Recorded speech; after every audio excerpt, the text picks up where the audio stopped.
নিশিরাত, চাঁদ উঠেছে আকাশে, কিন্তু আলোটা যেন মৃত মানুষের মতো শীতল অবস্থায় আছে দাঁড়িয়ে।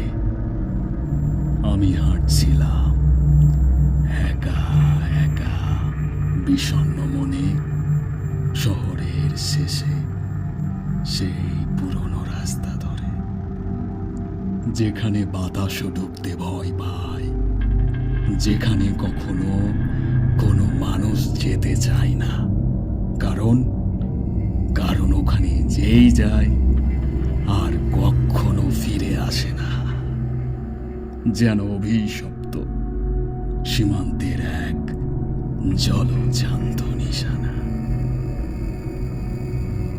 মনে হচ্ছিল কেউ একজন আমার ঘাড়ের ঠিক পেছনে দাঁড়িয়ে আছে, নিঃশ্বাস ফেলছে। আমি বাড়ি থেকে একা বের হয়েছিলাম, পরনে লাল রঙের একটা টি শার্ট আর কালো রঙের প্যান্ট ছিল আমার কাঁধে কোনো ব্যাগ ছিল না, মানি ব্যাগটাও ভুলে এসেছি। তবু একটা অদ্ভুত ভার, বুকে ভারী ব্যথা হচ্ছিল। এ কেমন অনুভূতি, ভারী অদৃশ্য বোঝা, নিজের ঘৃণা, কিছু ভুল, কিছু না বলা কথা, আর একজন যাকে আমি হয়তো খুন করেছি, কিন্তু নিশ্চিত নই আমি।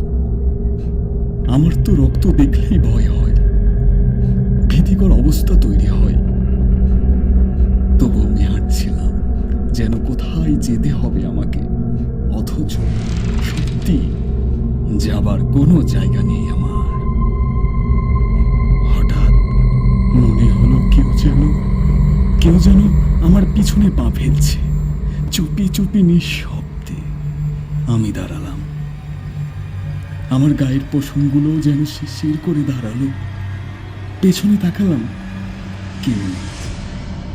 মাথা থেকে কপাল হয়ে 2-1 ফোঁটা ঘাম ঝরে পড়ছে আমার।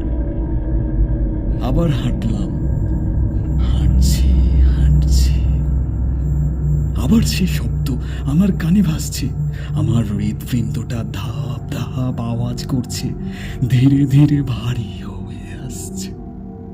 ভাবলাম হয়তো আমার ছায়া, কিন্তু চাঁদের আলোয় হাঁটছি আমি, অথচ কোনো ছায়া নেই। আমার পায়ের নিচে কোনো আলো রেখা নেই, শরীর আছে, ছায়া নেই। ঠিক তখনই কেউ যেন আমার পাশ দিয়ে হেঁটে গেল। আমি উঠে গেলাম এক উঁচু জমিতে, চারপাশে ঘন কুয়াশা, গাছগুলো দাঁড়িয়ে আছে দেহহীন প্রহরীর মতো, শুধু তাকিয়ে আছে, আমাকে গিলে খেতে চায়। ল্যাম্পপোস্ট নিভে গেছে, সব শব্দ থেমে গেছে, শুধু একটাই অনুভূতি, আমি একা। আমার শ্বাস আটকে আসছে। ঠিক সামনে দাঁড়িয়ে গেল একটা, কে? মানুষ না ছায়া? আরে না, এ তো আরেকটা অবয়ব, চেহারা নেই, শুধু দেহের কালো আকৃতি। আমি কাঁপতে কাঁপতে বললাম, কে তুমি? কোনো উত্তর নেই, শুধু ধীরে ধীরে আমার দিকে এগিয়ে আসছে। আমার পা জমে গেল, হাত পা ঠান্ডা, মাথা ভীষণ ভারী লাগছে আমার। অবয়বটা দাঁড়ালো একেবারে আমার সামনে, তবু আমি তাকে ছুঁতে পারছিলাম না। আমি চিৎকার করতে চাচ্ছি, কিন্তু আমার গলা দিয়ে কোনো আওয়াজই বের হচ্ছে না। হঠাৎ দেখলাম তার ঠোঁট নড়ল, কিন্তু শব্দ এলো না। আমার মাথার ভেতর থেকে বলল, তুমি ভুলে গেছো আমি কে?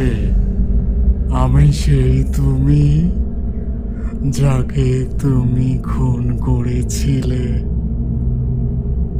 আয়নার সামনে দাঁড়িয়ে নিজেকে চিনতে পারোনি? আজ এই নিশিরাতে আমি ফিরেছি আবারও, তোমাকে নিয়ে যাব, কারণ তুমি বহু আগেই মারা গেছো। হঠাৎ আকাশের সব তারা গেলে নিল অন্ধকার। আমি নিজের মুখে হাত দিলাম। ঠান্ডা ছিল, খুব ঠান্ডা।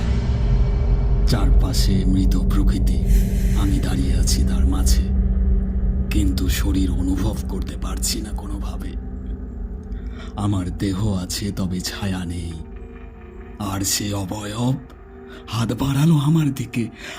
আমি দৌড়তে চাইলাম, পা নড়ল না। আমি চিৎকার করতে চাইলাম, তবুও গলা থেকে কোনো শব্দ।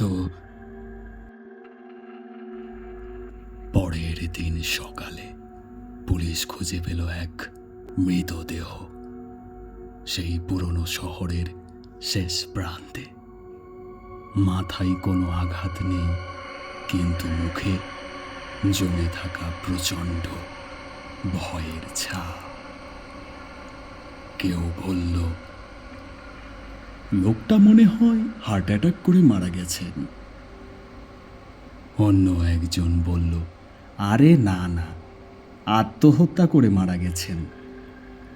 কিন্তু অদ্ভুত ব্যাপার, দেহটার পাশে ছিল কারো পায়ের ছাপ।